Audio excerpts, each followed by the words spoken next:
Hello, good morning. Hi, everybody at the Finding Clarity group. Oh my God, this chair. Ugh, I'm on a carpet.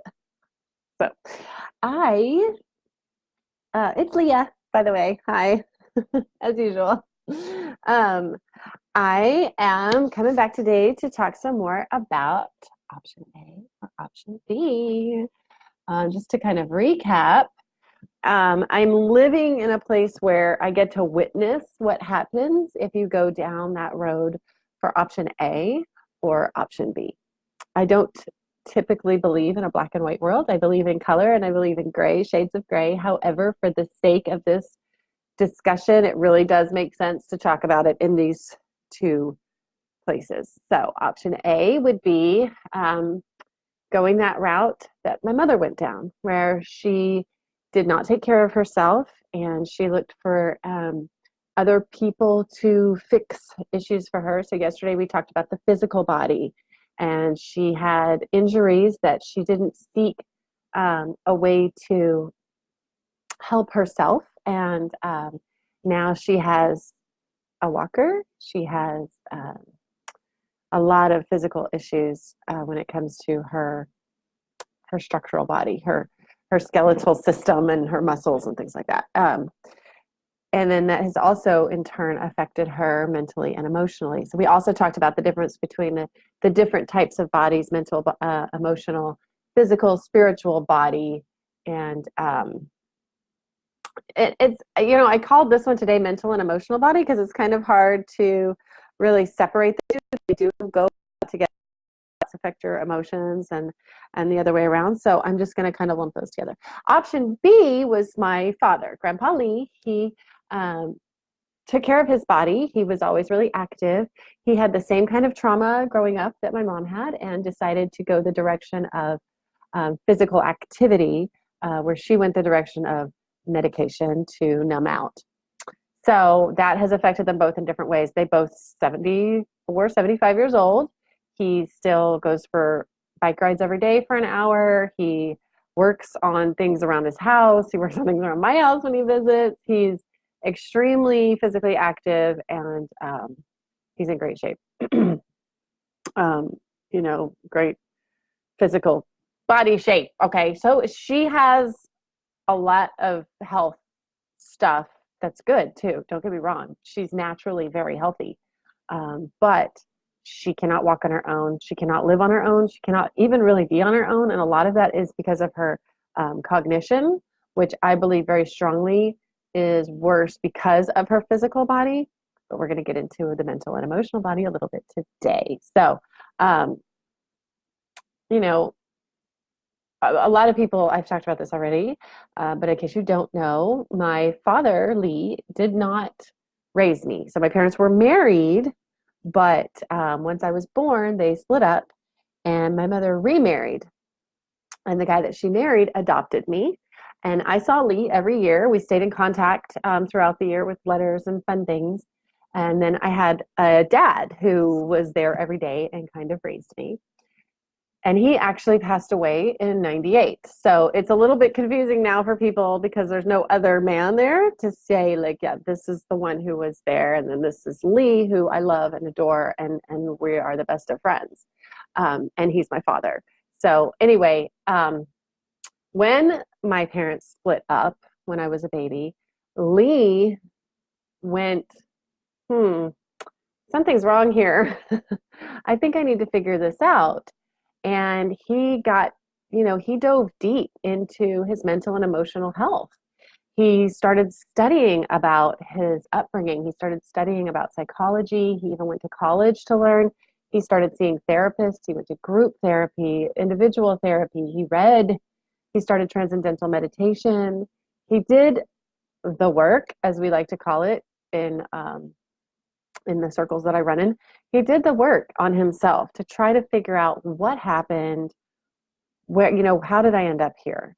And my mom didn't. She ended up in another relationship very, very quickly with another man who was he was a great man. I don't have, anything bad to say about him, but their relationship was not the kind of, healthy relationship of two people who are doing the work. He was not doing the work either, and he died of cancer. And he was very sick a lot of the time, not very healthy. And he was a authoritarian, and didn't really understand listening or anything like that. Very typical of what I feel like a lot of people run into with their own parents right now when they hear me talk about this relationship that I have with Lee and the ability that he and I have to communicate about his upbringing and how that then affected my upbringing. I could never have had that conversation with my dad, the guy who raised me. It would never have worked out because he's not going to be available for that either. One example of how my mother did not face her stuff, when he was dying, she was very busy.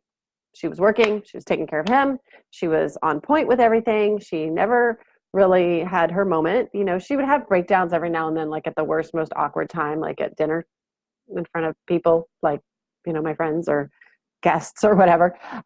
But when he did pass away, I came to her at one point and I was like, so daddy's gone.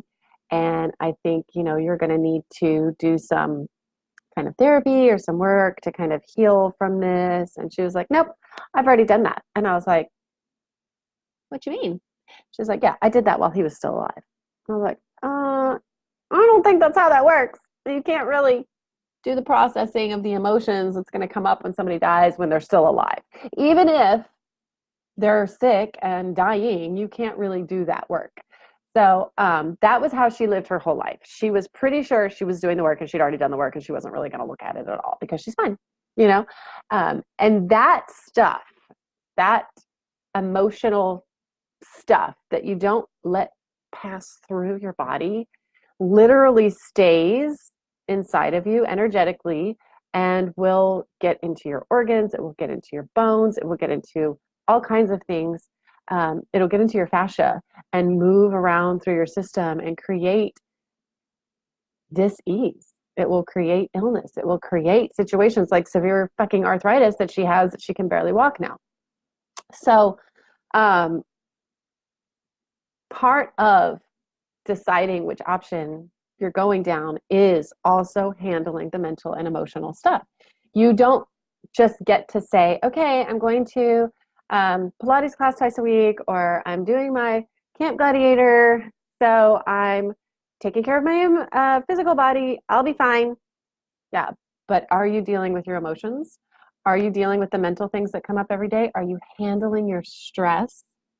Because it's going to happen. We're going to have stress. That's how we live. And in fact, it's just kind of a good thing. What we need to do is work on resilience and tolerance levels through, by the way, yoga and meditation. But all of these things are culminated together to take you into a place of having that healthier later years. The later years are coming, people.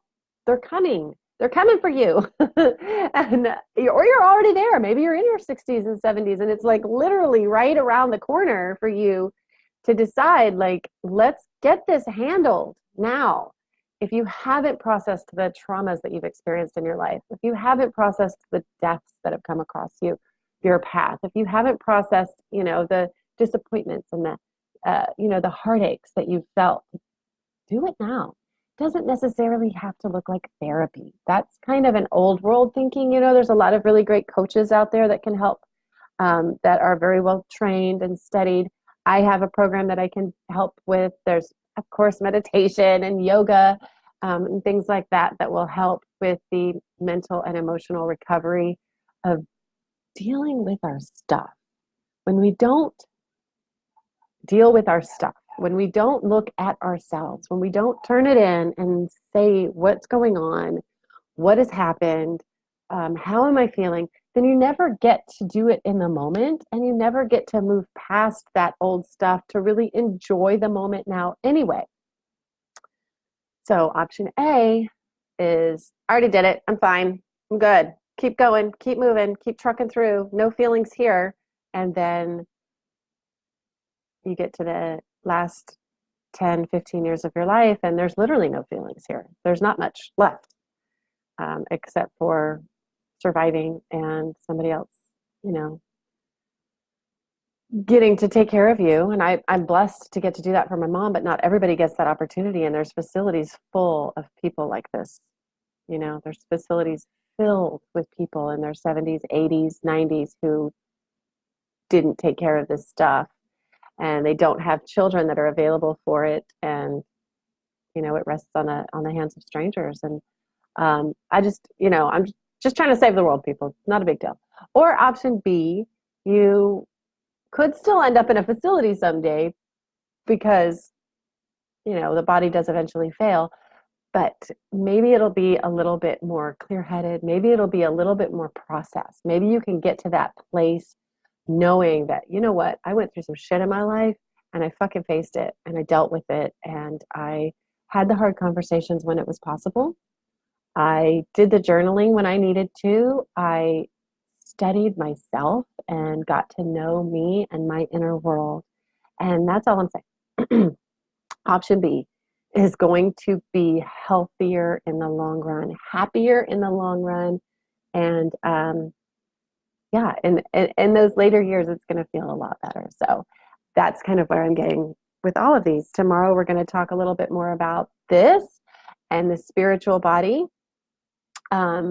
I'd love to hear from more people. I know a lot of people were a little bit triggered by the physical thing yesterday because you do feel like you need your doctors and you need your things like that. And I'm not saying you don't.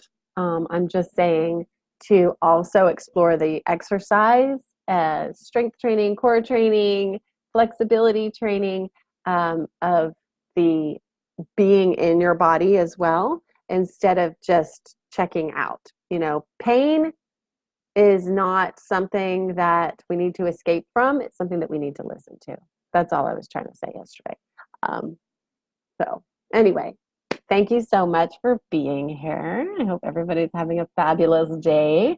I will hopefully be back tomorrow to wrap this up.